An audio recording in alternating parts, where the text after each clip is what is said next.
Hi friends, Hindi recorded channel में आप सभी का स्वागत है।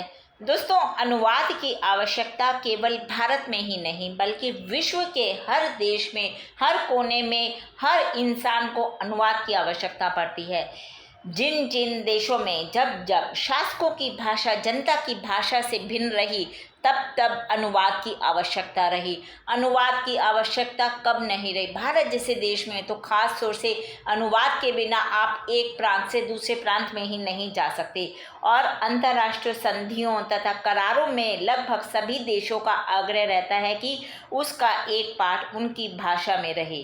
और यदि उन देशों के कामकाज की भाषा एक दूसरे से भिन्न है तो ये जो संधियां या करार होते हैं, इनके पार्ट उन दोनों देशों की भाषाओं में तैयार किए जाते हैं।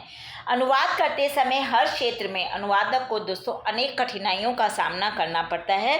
पिछले कुछ अध्यायों से हम इन्हीं समस्याओं, सीमाओं और चुनौतियों पर चर्चा कर रहे हैं।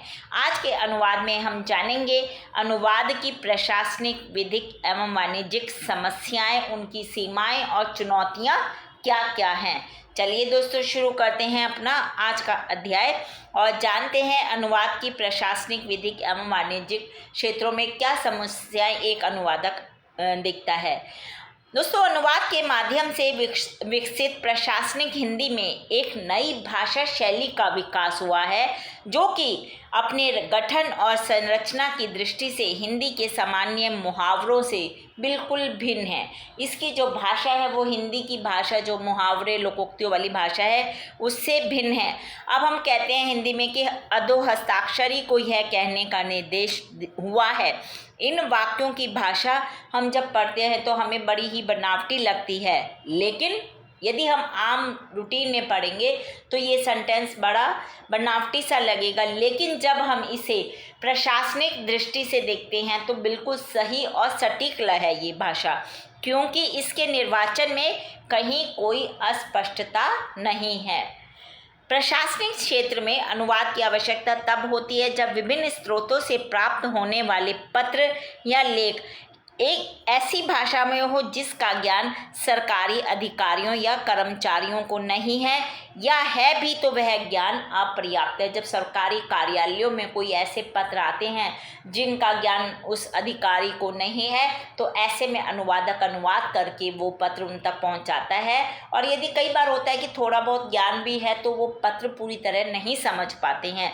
और जो विधिक अनुवाद यानी कि कानून से संबंधित अनुवाद है, ये मुख्यतः विधिक प्रलेखों से संबंधित होता है और इनमें दिन प्रतिदिन प्रयोग में आने वाले विधिक प्रलेखों एवं दस्तावेजों का अनुवाद विधिक प्रक्रिया को संपादित करने हेतु किया जाता है, कानूनी प्रक्रिया को संपादित करने के लिए। और इस प्रकार के अनुवाद का प्रयोग राजनीति एवं सामाजिक गतिविधियों के परिप्रेक्ष्य में भी किया जाता है। साथ ही साथ दोस्तों, जब विधि का अनुवाद किया जाता है तो अनुवादक को स्रोत भाषा और लक्ष्य भाषा के अच्छे ज्ञान के साथ साथ विधि विषय का ज्ञान होना भी आवश्यक है। ऐसा नहीं है कि यदि उसे दोनों लक्ष्य भाषा और स्रोत भाषा आती हैं तो वो आसानी से अनुवाद कर लेगा। इस तरह के अनुवाद के लिए उसे विधि भाषा, जो विधि के अलग विधिक विषय है, विधि विषय है, उसका ज्ञान होना अति आवश्यक है। तभी वो एक सटीक और उत्तम अनुवाद कर पाएगा। और दोस्तों, ये जो वाणिज्यिक अनुवादन का तात्पर्य उन महत्वपूर्ण दस्तावेजों के अनुवाद से है जो उन व्यक्तियों के बीच संचार को प्रोत्साहित करता है जिनकी भाषा एक जैसी नहीं है। तो दोस्तों, वाणिज्यिक अनुवाद का लक्ष्य पाठ के मूल अर्थ को स्पष्ट और पारदर्शी तरीके से संरक्षित करना होता है। और जब कोई भी अनुवादक इस तरह का अनुवाद करता है तो वो अनेक समस्याओं का सामना करना पड़ता है। प्रशासनिक अनुवाद के अंतर्गत अर्धविधिक प्रकृति का अनुवाद भी होता है। इसमें कानून और विधिक प्रमुख होता है और इसकी अपनी समस्याएं हैं। दोस्तों, कोई भी विधिक अनुवाद करने के लिए जो उपलब्ध सामग्री है उसका सटीकता से, यानी कि मूल पाठ का बड़ा ही सटीक तरीके से अनुवाद होना जरूरी है। जितना अनुवाद, इसमें सबसे बड़ी समस्या क्या है कि जो दिया गया है मूल पाठ में, आपको उसी का अनुवाद करना है। आप उसकी व्याख्या नहीं कर सकते, कोई विश्लेषण नहीं कर सकते, यानी कि आप अपनी तरफ से एक वाक्य भी नहीं लिख सकते। लेकिन जब इस तरह का सीमित सामग्री का अनुवाद करना होता है तो वो कई बार बहुत ही अनुवादक के लिए बहुत गूढ़ बन जाता है। ये अनुवाद किया हुआ पढ़ने वाले पाठकों के लिए गूढ़ सा बन जाता है, कठिन भी लगता है। इसका स्पष्ट कारण है कि स्रोत सामग्री में उपलब्ध विधि को लक्ष्य सामग्री में जब ट्रांसफर संक्रमण किया जाता है तो वहाँ उन्हें सटीक शब्द प्राप्त नहीं होते जो स्रोत सामग्री में है। और फिर ऐसे में जब सटीक शब्द नहीं मिलते तो जो उसका अर्थ है वो थोड़ा बहुत बदल जाता है। बदलने अर्थवत्ता की कई बार भारी गलती भी होने की आशंका बनी रहती है। और एक और समस्या क्या है कि जब भी कोई अनुवादक विधिक अनुवाद करता है तो उसे ये डर बना रहता है कि कहीं कोई उसकी इस बात का कोई गलत अर्थ ना निकाल ले, और ऐसा हुआ तो अनुवाद पर खतरा आ जाएगा, अनुवाद सही नहीं होगा और जो कानून बनाया गया है और फिर वो अपनी अर्थवत्ता खो देगा। यानी कि जो अनुवाद उसने किया है उसमें अनुवाद में जो भी मूल पाठ में कानून है वो जब उसने अनुवाद किया, अनुवादक ने उसने एक भी शब्द इधर से उधर किया तो कहीं ऐसा ना हो कि कानून की ही जो कानून बना है वो ही अपनी अर्थवत्ता खो दे। इसलिए प्रशासनिक एवं विधिक अनुवाद इतने सटीक एवं एक अर्थ वाले होने चाहिए कि उनमें किसी भी प्रकार की आशंका या दो राय शामिल विद्यमान ना हो। और ऐसे अनुवाद करते समय कई प्रकार की स्थितियों का सामना अनुवादक करता है, इसलिए उसे बहुत विशेष रूप से एक सतर्कता बरतनी होती है। दोस्तों, कभी कभी कानून से संबंधित शब्दों को अनुवाद करते समय व्यवहार में इस्तेमाल होने वाले शब्दों का रूप प्राप्त हमें होता है, उससे बचना होता है, क्योंकि ऐसा ना हो कि वहाँ कोई जोखिम खड़ा हो जाए। और अनुवादक को इन सब से बचने के लिए बहुत ही ध्यान से ये अनुवाद करना होता है, क्योंकि यदि अनुवाद खराब होगा तो अनुवादक के लिए एक नई समस्या आ जाएगी और फिर इससे लोक समाज की भावना को भी उसे ध्यान में रखना पड़ता है। उसी हिसाब से वो शब्दों का अनुवाद करता है ताकि किसी भी समाज की जो जातिगत धार्मिक मान्यता भावनाएं हैं उनको भी ठेस ना पहुंचे। तो अनुवादक को बहुत सी बातों का ध्यान रखना पड़ता है। और जब वाणिज्यिक विषयों के अनुवाद की समस्याएं हैं वो बहुत ज़्यादा हैं। कैसे?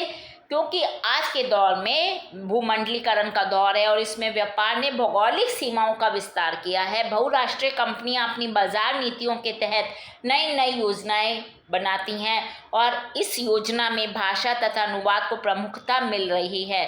और उनके लिए एक व्यापारी के लिए एक ये आवश्यक हो गया कि जो भी वो उसका उत्पाद है उसकी जानकारी हर इंसान को मिले, हर भाषा वर्ग के लोगों को मिले, उपभोक्ताओं को मिले और उन्हीं की भाषा में वो अपनी ही भाषा में समझ पाएंगे। यदि किसी भी उत्पाद की जानकारी यदि मुझे मेरी भाषा में प्राप्त नहीं होगी तो मैं उस उत्पाद के विषय में क्या जान पाऊंगी? बिल्कुल भी नहीं जान पाऊंगी। और जब मुझे उस उत्पाद की जानकारी मुझे मेरी भाषा में मिलेगी तो फिर उससे मुझे ज़्यादा लाभ होगा और मैं उस उत्पाद की तरफ जल्दी आकर्षित होंगी। तो इसलिए ऐसी अवस्था में अनुवादक के लिए आवश्यक हो जाता है कि वो सही तरीके से अनुवाद करे और सारी जानकारी और उपभोक्ताओं को अपनी भाषा में, उनकी अपनी भाषा में उपलब्ध कराए। दोस्तों, बहुराष्ट्रीय प्रकृति के व्यापार में नियंत्रण के लिए कंपनियों को भिन्न भिन्न देशों में स्थित अपने परिचालनों एवं उस देश विशेष की भाषा में संवाद करना होता है जहां पर उसका व्यापार है। मान लीजिएगा किसी व्यापारी ने अपना व्यापार भारत से बाहर शुरू किया तो उसे वहाँ की भाषा का ज्ञान होना जरूरी है और वो सब अनुवाद के माध्यम से ही हो सकता है। वाणिज्य, वित्त एवं बैंकिंग क्षेत्रों में अनुवाद के लिए अनुवादकों को भी क्षेत्र विशेष का ज्ञान होना परम आवश्यक है। वो वहाँ के विषय में पूरी जानकारी रखता है अनुवादक, तभी किसी क्षेत्र के विषय में उसके बारे में उसकी हर परंपरा, रीति रिवाज, रहन सहन सबकी जानकारी अनुवादक को रखनी होती है। वाणिज्यिक पाठ होता है वो साहित्यिक, अर्थ तकनीकी तथा गैर तकनीकी तीनों तरह के हो सकते हैं। इनमें शाब्दिक अनुवाद की अपेक्षा अधिक रहती है, यानी कि शब्दों का अनुवाद किया जाए और ऐसे में शब्दावली जो चयन होता है उसकी समस्याएं सदैव बनी रहती हैं, क्योंकि उसे शब्दों का अनुवाद करना होता है, सही अनुवाद करना होता है, अर्थ का अनर्थ ना हो, अनुवादक को ये भी ध्यान रखना होता है और किस क्षेत्र से संबंधित है वो मूल पाठ और किस क्षेत्र के जो पाठक है वो इसको पढ़ेंगे, इन सब बातों का ध्यान एक अनुवादक को रखना पड़ता है। इसलिए उसे हर तरह के अनुवाद में काफ़ी कठिनाइयों का सामना करना पड़ता है। तो दोस्तों, ये हमने आज के अध्याय में अनुवाद की प्रशासनिक, विधिक एवं वाणिज्यिक समस्याएं, उनमें क्या सीमाएं हैं और चुनौतियों के विषय में चर्चा की। हिंदी भाषा के और भी प्रमुख विषयों पर हम आगे के अध्याय में ऐसे ही समय समय पर इसी प्रकार चर्चा करते रहेंगे। पर दोस्तों, उसको सुनने के लिए आपको मेरे इस चैनल को लाइक और सब्सक्राइब करना होगा। साथ ही दोस्तों, हिंदी भाषा से संबंधित कोई भी प्रश्न आप कमेंट बॉक्स में मुझसे पूछ सकते हैं, मैं शीघ्र ही उसका उत्तर देने की कोशिश करूंगी। धन्यवाद दोस्तों, आपका दिन शुभ हो।